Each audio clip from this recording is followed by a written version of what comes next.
खेत में सिंचाई कर रही मां को भोजन ले जाते समय रास्ते में घात लगाकर दो युवक किशोरी महिला के साथ धारदार हथियार गला रेतकर निर्मम हत्या कर दी। आजमगढ़ थाना दीदारगंज चौराहन में युवती की हत्या करने वाले दोनों अभियुक्तों को पुलिस मुठभेड़ में पैर में गोली मारकर जवाबी कार्रवाई में की गिरफ्तारी कर ली गई है। दोनों अभियुक्त के पास से 2 दबंचा, 4 खोखा कारतूस, 700 रुपये, 2 मोबाइल फोन व 1 मोटर साइकिल बरामद हुई। हुआ एक बार तो यही बैकवर्ड क्लास की एक महिला है, 2 महीना पहले जबरदस्ती उसके पैर पर ट्रैक्टर चलाया, पैर उसका टूट गया, FIR तक नहीं दर्ज हुआ।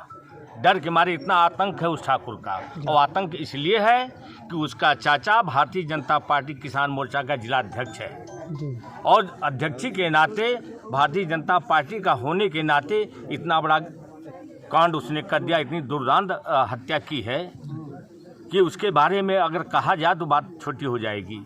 इस तरह से हिंदुस्तान के इतिहास में आज तक किसी के साथ किसी सरकार में ऐसा नहीं हुआ जिस तरह से हो रहा है इस सरकार में, कि दिन दहाड़े उसकी माँ भी है बगल में, भी लोग खेत भर रहे हैं, इसके बाद जरा सा भी डर नहीं उसको है, और मार करके कह रहा है कि जाओ उलाट दिया हूँ उसको देख लो। ये है, और यही कहते हैं मोदी जी, यही योगी जी कहते हैं, बेटी पढ़ाओ बेटी बचाओ।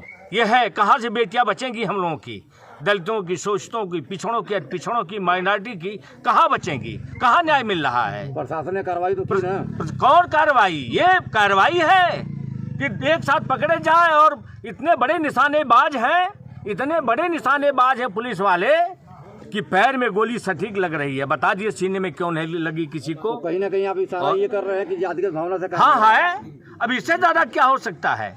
इससे ज्यादा क्या हो सकता है?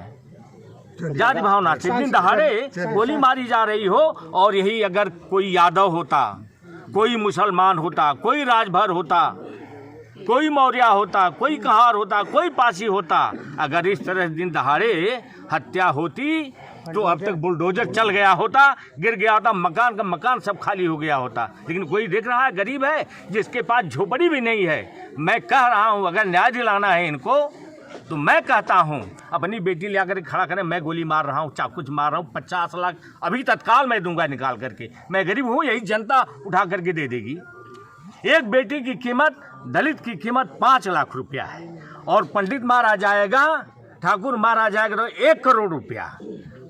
इतने बड़े बड़े दुर्दांत अपराधी घूम रहे हैं, कोई इनकाउंटर नहीं, कोई बुलडोजर नहीं, और जात विशेष को टारगेट किया जा रहा है। मैं आप सारे लोगों से कह रहा हूँ, जो पिछड़े समाज के मेरे बंधु लोग हैं, भाई लोग हैं, सब लोग हैं, किसान मजदूर हैं, उनको कभी न्याय मिलने वाला इस सरकार में नहीं। दहशत पैदा करके वोट लेना, सरकार बनाना है, ये है इनका काम।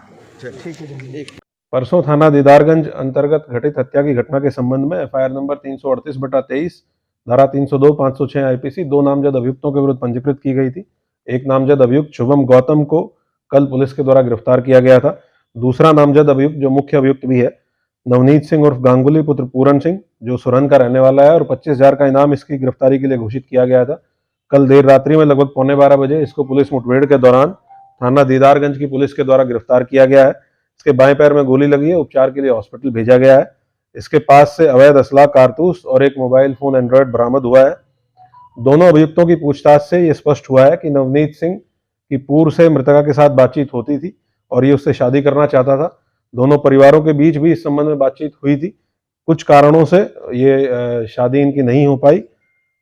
नवनीत सिंह जो अभियुक्त है, इसके द्वारा मृतका पर दबाव बनाया गया कि वो इसके साथ भाग के शादी करे, लेकिन मृतका इसके लिए सहमत नहीं थी। उसके द्वारा इसका विरोध किया गया। इसी कारण से इसके द्वारा अपने दोस्त के साथ मिलकर घटना घटित की गई।